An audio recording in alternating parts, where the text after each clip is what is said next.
Welcome to Things I Think for 18 September 2020, a Friday. Decision fatigue. Several of you wrote in this week to let me know while you had never heard of this term I mentioned called ego strength, you had heard of something that captures it much better, which is decision fatigue. This is a much better name for the concept. It easily communicates the risk around decisions and the limitations we have to be aware of in ourselves. Use that one, decision fatigue, no more ego strength. Continued frustration with internet stupidity. If you ask me what internet guidance about interviewing leads to the biggest weakness for the most people, it's this: the idea that interviewing is a two-way street. You're interviewing them while they're interviewing you. This is deeply wrong, and it's misleading, and it's leading to people not getting offers. It leads to Romeo and Juliet's in some cases.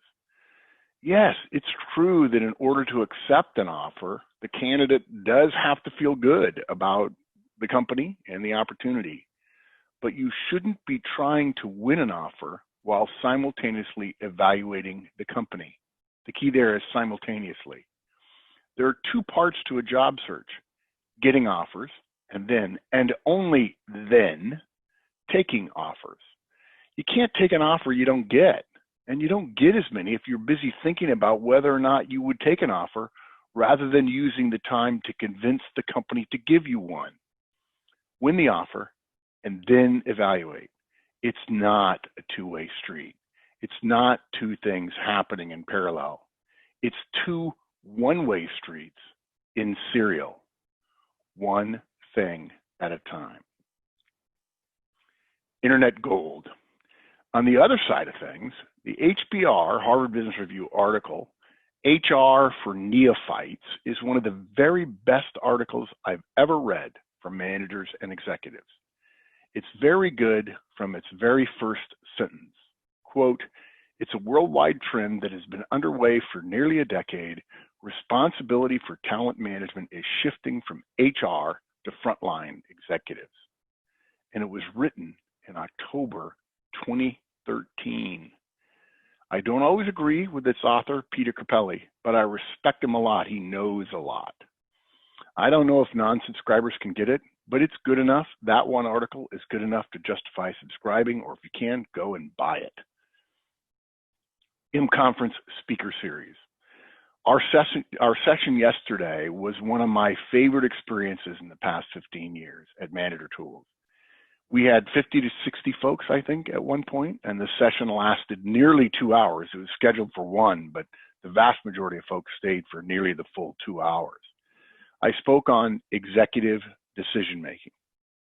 By the way, if you sign up for the conference in the next month, you get access to a recording of that session. One thing that made it special for me was I encouraged our group to interject, to share their thoughts, their points of view. And they did.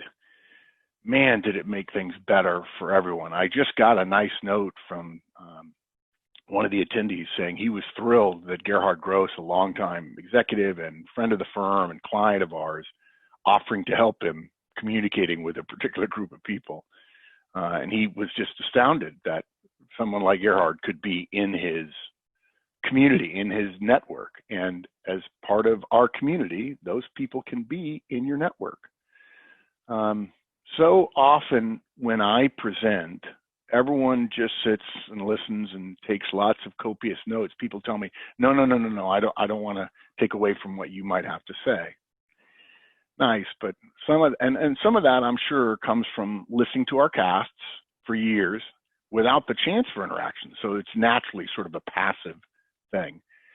But I'm really hoping one of the evolutions of our community in the years ahead is our members learning from each other, which is one of the reasons the conference was so popular last year and will be again in 2021. When I look at the conference attendees, I'm thinking, I want to learn from these folks, and that makes me excited.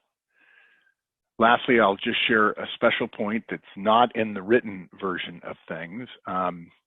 We ended up talking a little bit about the Royal New Zealand Air Force / Cape Kidnappers and Cowrie Cliffs pillow over my right shoulder. And also we ended up talking about a part of Manager Tools lore, which is the time that a bunch of listeners, I know Rich Rue was one of them, I'm pretty sure Dan McGuire was one of them, finagled someone to arrange for me to get a whole bunch of tribbles from a famous Star Trek episode called The Trouble with Tribbles, which I think I had mentioned in a particular cast. So Rich and Dan and the others of you who contributed, please let me know if you contributed and I've forgotten that you were involved. I still have one of the tribbles. Thanks. See you Monday.